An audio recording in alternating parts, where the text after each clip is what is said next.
Hello everyone, welcome back to my channel again. And today in this video we are going to discuss a poem written by Sir Thomas Wyatt named They Flee From Me. Mostly refer किया जाता है कि ये जो poem है ये एक autobiographical poem है और ये पब्लिश 1535 में हुई थी।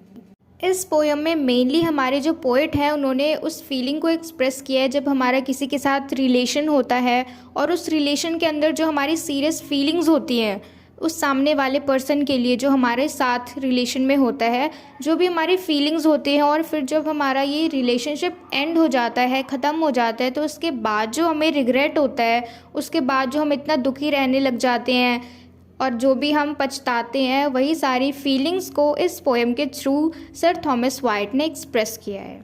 सो first let's begin this poem with the introduction to the poet. Sir Thomas Wyatt was a 16th century English politician, ambassador, as well as lyric poet credited with introducing the sonnet to English literature. तो ये sir Thomas white जो है वो 16th century के English politician थे, ambassador भी थे, and he was born in Ellington, United kingdom in 1503 and he died in 11th of October 1542. So now let's finally start our poem. They flee from me. They flee from me that sometime did me seek with naked foot, stalking in my chamber. They flee from me. अब ये जो word लिखा है इन्होंने poet ने दे, इसका मतलब होता है एक से ज़्यादा, यानी कि कोई एक नहीं थी, उनकी जो लवर थी, एक्स लवर थी, वो कोई एक नहीं थी, एक से ज़्यादा थी।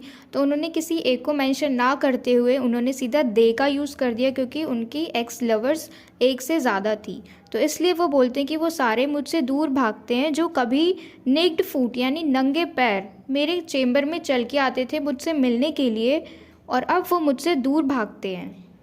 I have seen them gentle, time and meek.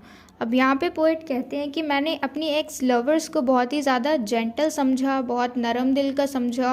वो बहुत ज़्यादा शर्माती भी थी और शांत रहती थी, कम बोलती थी, नाजुक सी। That now are wild and do not remember that some time they put themselves in danger to take bread at my hand. तो इन लाइन से पोएट का कहने का मतलब है कि अब वो बहुत ज़्यादा वाइल्ड हो चुकी है, बहुत ज़्यादा पहले से चेंज हो चुकी है। पहले वो बहुत ज़्यादा नाजुक दिल की थी, नरम दिल की थी, शांत रहती थी और जब भी मैं कुछ करता था तो उसको फ़र्क पड़ता था, लेकिन अब वो बिल्कुल चेंज हो चुकी है। अब उसको इतना भी याद नहीं कि पहले वो खुद को डेंजर में डाल के सिर्फ मेरे हाथों से ब्रेड खाने के लिए आया करती थी, मुझसे मिलने आती थी खुद को डेंजर में डाल के ताकि वो मेरे हाथों से सिर्फ़ और सिर्फ ब्रेड खा सके। खुद को इतना डेंजर में डाल के मेरे हाथों से सिर्फ वो ब्रेड खाने आती थी और अब देखो वो कितनी ज़्यादा चेंज हो गई है और पहले जैसी नहीं रही। एंड नाउ दे रेंज बिजली seeking with a continual change. पर अब वो इधर उधर घूमती है कुछ चेंज के लिए, कुछ नए के लिए, क्योंकि अब उनकी एक्स लवर्स को कोई नया पार्टनर चाहिए अपने साथ के लिए। तो अब वो कहते हैं कि अब वो इधर उधर घूमती है, उनको इग्नोर करती है, अब उनको कोई फ़र्क नहीं पड़ता कि कुछ भी करे। अब वो पूरी तरीके से पोइट को अवॉइड कर रही है और वो अपने लिए कुछ नया चाहती है अब। तो अब हम चलते हैं हमारे नेक्स्ट स्टांजा पे। Thanked to be fortune it had been otherwise 20 times better but once in special in thin array after a pleasant guise। In line का मतलब है कि मुझे बहुत खुशी है इस बात की कि पहले चीज़ें बहुत ज़्यादा अच्छी हुआ करती थी, इवन 20 times बेटर यानी 20 गुना ज़्यादा अच्छी हुआ करती थी। बट वंस इन स्पेशल, पर इससे भी ज़्यादा उनको एक पर्टिकुलर स्पेशल ओकेजन याद आ रहा है जब उनकी जो एक्स लवर थी इन थिन एरे, मतलब थिन एरे का यहाँ पे मतलब है कि उनका जो ड्रेस है वो बहुत ज़्यादा ही रिवीलिंग ड्रेस था, पतला सा ड्रेस था।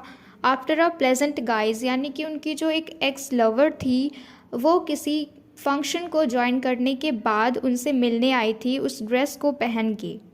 तो इस टाइम को जो हमारे पोइट है वो स्पेशली मेंशन कर रहे हैं कि पहले का टाइम कितना अच्छा हुआ करता था। When her loose gown from her shoulders did fall, and she me caught in her arms long and small, therewithal sweetly did me kiss, and softly said, Dear heart, how like you this. तो इन lines का मतलब है कि जो उनकी x lover है, उन्होंने जो गाउन पहना था, जो ड्रेस पहना था, वो उनकी शोल्डर से आराम से गिरता है, फॉल होता है, फिसलता है। And she may caught in her arms long and small, और वो अपने पतले और छोटे से लंबे हाथों से, पतले लंबे और छोटे से हाथों से पकड़ती है, मुझे अपनी बाहों में लेती है। There with all sweetly did me kiss, और धीरे से प्यार से किस करती है, और फिर प्यार से पूछती है कि dear heart how like you this, कि तुम्हें कैसा लगा। तो पोइट जो है वो अपने पुराने दिनों को इतना ज़्यादा मिस कर रहे हैं, अपनी एक्स लवर्स को इतना याद कर रहे हैं कि वो अपनी पोयम में उनकी एक एक एक्टिविटी को एक्सप्लेन कर रहे हैं। इससे हमें पता चलता है कि जो उनकी जो फीलिंग्स थी वो कितनी ज़्यादा हर्ट हुई है, उनका रिलेशन टूटने के बाद भी वो अभी तक रिग्रेट कर रहे हैं, अपनी लवर्स को मिस कर रहे हैं। तो अब हम चलते हैं हमारा थर्ड स्टांजा पे। It was no dream I lay broad waking. तो अब ये कहते हैं कि ये कोई ड्रीम नहीं था, मैं बिल्कुल जगा हुआ हूँ, बिल्कुल होश में हूँ। But all is turn thorough my gentleness into a strange fashion of forsaking, and I have leave to go of her goodness and she also to use newfangleness. अब यहाँ पोएट कहते हैं कि अब पहले जैसा कुछ भी नहीं रहा, सब कुछ चेंज हो चुका है। पहले मैं उनके लिए बहुत अच्छा बनता था, बहुत जेंटल बनता था, पर अब वो बहुत ज़्यादा चेंज हो गई हैं, मुझे अवॉइड करते हैं, मुझे इग्नोर करते हैं, और अब वो बहुत ज़्यादा अपने आप में ही फोकस हो चुकी है। वो सिर्फ अपनी ज़रूरतों को पूरा करती है, उसने मेरा फ़ायदा उठाया और वो सिर्फ अपनी ही ज़रूरतों को पूरा करने में लगी रहती है। अब यहाँ पे न्यू फैंगलनेस का जो मतलब है वो है चालाकी की, अब वो बहुत ज़्यादा चालाक भी हो गई है। But since that I so kindly am soft I would fain know what she hath deserved.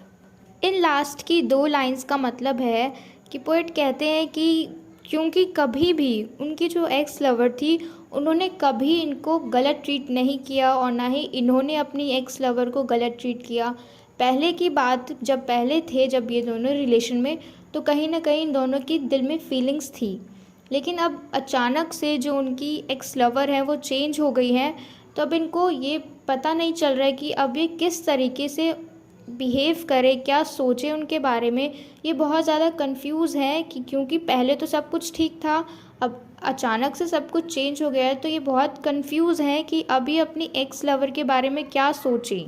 इस पोएम में हमें पोइट ने अपनी फीलिंग्स बताई हैं, जो भी वो रिग्रेट कर रहे हैं अपनी एक्स लवर्स के लिए, उनको मिस कर रहे हैं, उन्हीं को एक्सप्लेन किया है। तो इसी के साथ ये हमारा पोएम जो है वो एंड हो जाता है। और अगर आपको ये वीडियो अच्छे से समझ में आया हो, ये पोएम आप अच्छे से समझ गए हैं, तो please let me know in the comment box and share it with your friends, and please do subscribe my channel. Until we meet in the next video, keep learning.